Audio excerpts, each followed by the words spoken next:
आगे हम देखेंगे इसमें न्याय के नए अन्य आयाम। तो आर्थिक न्याय में क्या बोलाएगी कि आर्थिक न्याय का अर्थ है प्रत्येक व्यक्ति को अपने आर्थिक जीवन का विकास करने के समान अवसर प्राप्त हो, काम करने वाले सभी व्यक्तियों को उनके काम की क्या हो उचित मजदूरी मिले और आर्थिक साधनों पर कुछ व्यक्तियों के स्वामित्व के स्थान पर ऐसी व्यवस्था हो जिससे सर्वसाधारण का कल्याण हो।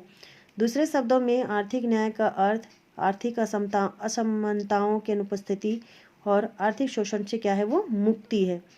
आर्थिक समानता के अंतर्गत बच्चों, बूढ़ों और अपाहिजों को कोई ऐसा काम करने के लिए बाध्य न होना पड़े जो वे न कर सकते हो, ठीक है, या न करना चाहता हो। अतः आर्थिक न्याय वस्तुतः आर्थिक समानता और आर्थिक समानता स्वतंत्रता का नाम है। आर्थिक न्याय में समान अवसर प्रदान करना ही नहीं बल्कि भूखे को भोजन, नंगे को कपड़ा और आश्रयहीन को आश्रय देना भी सम्मिलित है। आर्थिक न्याय के महत्वपूर्ण तत्व न्यूनतम मौलिक आवश्यकताओं की पूर्ति, विशेष परिस्थितियों में राजकीय सहायता पाने का अधिकार, समान न्याय दिलाने के लिए राजस्थान में अंत्योदय योजना भारतीय जनता पार्टी द्वारा आरंभ की गई थी। इस योजना का उद्देश्य सबसे अधिक गरीब व साधनहीन व्यक्तियों के लिए आय अर्जित करने के साधन जुटाना था, जिससे उनका आर्थिक विकास हो और वे सामाजिक न्याय क्या कर सके, वो प्राप्त कर सके। अब इसमें दिया है नैतिक न्याय। तो नैतिक न्याय क्या है? नैतिक न्याय की परंपरागत धारणा है न्याय की अवधारणा प्रत्यक्ष रूप में नैतिकता पर आधारित होती है ना, और नैतिकता नैतिक मूल्यों पर निर्भर होती है। नैतिक मूल्यों के आधार पर हम यह निश्चित करते हैं कि क्या न्यायपूर्ण है, क्या न्यायपूर्ण है और क्या नहीं। संसार के कुछ नियम सर्वव्यापक, अपरिवर्तनशील और प्राकृतिक होते हैं। इनके अनुसार होने वाले आचरण या व्यवहार को ही नैतिक न्याय कहते हैं। उदाहरण स्वरूप सत्य बोलना, प्रतिज्ञा पालन करना, दया, सहानुभूति पूर्ण व्यवहार, उदारता और क्षमा आदि नैतिक न्याय के अंतर्गत आते हैं और ये ऐसे नियम व मूल्य होते हैं जिनका पालन समाज के अधिकांश लोग स्वाभाविक रूप से करते हैं। इस दिशा में राज्य को हस्तक्षेप करने की आवश्यकता ही न पड़ेगी और सबको स्वतः ही नैतिक न्याय की क्या हो जाएगी, यहाँ पे प्राप्ति हो जाएगी। अब यहाँ पे है प्राकृतिक न्याय। आर्थिक न्याय हो गया, नैतिक न्याय और प्राकृतिक न्याय में है ना। तो प्राकृतिक न्याय से अभिप्राय उस न्याय से है जो प्राकृतिक नियमों तथा औचित्य पर आधारित हो। इसके अतिरिक्त जो न्याय प्राकृतिक नियमों के अतिरिक्त निष्पक्षता, तर्कसंगतता, औचित्य तथा ईमानदारी पर आधारित होते हैं, उसे भी प्राकृतिक न्याय का नाम देते हैं। प्राकृतिक न्याय की न्यायालय में मान्यता है और जो कार्य क्या है प्राकृतिक न्याय के सिद्धांत के विरुद्ध हो उसे अवैध घोषित किया जा सकता है।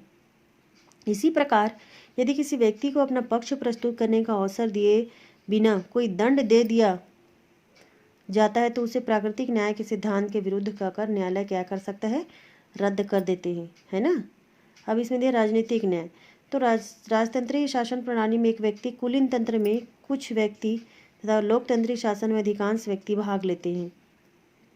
इसमें प्रत्येक नागरिक को प्रत्यक्ष या अप्रत्यक्ष रूप से न्याय के कार्यों में भाग लेने का अधिकार प्राप्त होता है। इसके लिए राज्य द्वारा समस्त वयस्क नागरिकों को मताधिकार और निर्वाचन में प्रत्याशी बनने का अधिकार और विचार अभिव्यक्ति का अधिकार, राजकीय पद ग्रहण करने तथा शासन का विरोध करने के अधिकार प्रदान किए जाते हैं और जिनकी सुरक्षा और वास्तविक उपभोग की व्यवस्था ही राजनीतिक न्याय है। इसके अतिरिक्त शासन का प्रभाव समाज के सभी व्यक्तियों पर कम या अधिक पड़ता ही है। अतः राजनीतिक शक्ति का प्रयोग ऐसे ढंग से किया जाना चाहिए कि सभी लोगों के हितों की पूर्ति हो सके, उन्हें ऐसे अवसर प्राप्त हो कि वे सबको समान रूप से प्रभावित कर सके। इसी को क्या कहते हैं, राजनीतिक न्याय कहते हैं। यहाँ अब हम देखेंगे कानूनी न्याय। तो लीगल जस्टिस है ना। न्याय का कानूनी पक्ष बहुत महत्वपूर्ण है ना। न्याय की अभिव्यक्ति कानून के माध्यम से ही होती है। राज्य में सत्ता का आधार ही कानून है। राज्य के कानूनी पक्ष में दो बातें आवश्यक है। पहला, न्यायपूर्ण कानून का निर्माण अर्थात राज्य द्वारा निर्मित कानून सामाजिक मान्यताओं तथा नैतिकता के सिद्धांतों पर आधारित हो। दूसरे, कानून के रूप में न्याय अर्थात कानून के समक्ष समानता की व्यवस्था की जाए और प्रत्येक व्यक्ति क्या करे, कानून की दृष्टि में समान हो। सभी व्यक्तियों को बिना किसी भेदभाव के कानून का समान संरक्षण मिले तथा दंड देने की व्यवस्था कानूनी प्रक्रिया द्वारा हो और दंड देने के विषय में कोई पक्षपात न हो। न्याय के आधारभूत तत्व या लक्षण की विशेषताएं। तो न्याय की परिभाषा और प्रकारों की विवेचना से स्पष्ट है कि न्याय के कतिपय आधारभूत तत्व होते हैं जो उसके विभिन्न धारणाओं में विद्यमान हैं। राजनीति के प्रखर विद्वान अर्नल्ड फ्रेख्त ने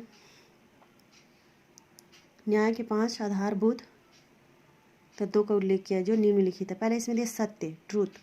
तो सर्वोत्तम न्याय का आधार सत्य है। सत्य का अर्थ है किसी घटना का ज्यों का त्यों प्रस्तुतिकरण। न्याय के वस्तुनिष्ठ रूप की मांग है कि हम अपने कथनों में सत्य का प्रयोग करें, जबकि वस्तुनिष्ठ रूप में इसका आशा है कि हम विभिन्न व्यक्तियों के वस्तुओं के संबंध में केवल वही विचार प्रकट करें जिन्हें हम ठीक समझते हैं।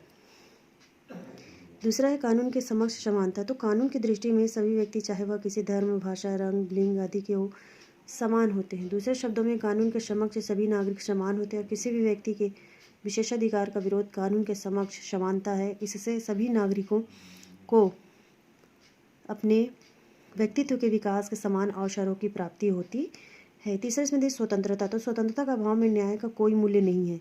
किसी भी पराधीन देश में न्याय प्राप्त होना असंभव है। केवल स्वतंत्र देश में ही न्याय की प्राप्ति संभव हो सकती है और इस दृष्टि से स्वतंत्रता पर किसी भी प्रकार का प्रतिबंध नहीं लगाया जाना चाहिए और स्वतंत्रता को प्रतिबंधित करना अन्यायपूर्ण, परंतु यदि स्वतंत्रता पर प्रतिबंध लगाना आवश्यक ही हो तो केवल उसी सीमा तक प्रतिबंध लगाया जाना चाहिए जितना समाज और राष्ट्र के लिए आवश्यक है।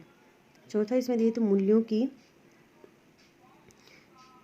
इस व्यवस्था की सामान्यता। तो मूल्यों में साधारणता, सामान्यता तथा समरूपता दोनों ही तत्व होते हैं, जबकि न्याय के आधारभूत तत्व में समरूपता को महत्व दिया जाता है। विभिन्न परिस्थितियों में न्याय की एक ही धारणा का प्रयोग किया जाना चाहिए। अलग अलग स्थितियों में न्याय की विभिन्न धारणा को लागू करना न्याय के अनुरूप नहीं है।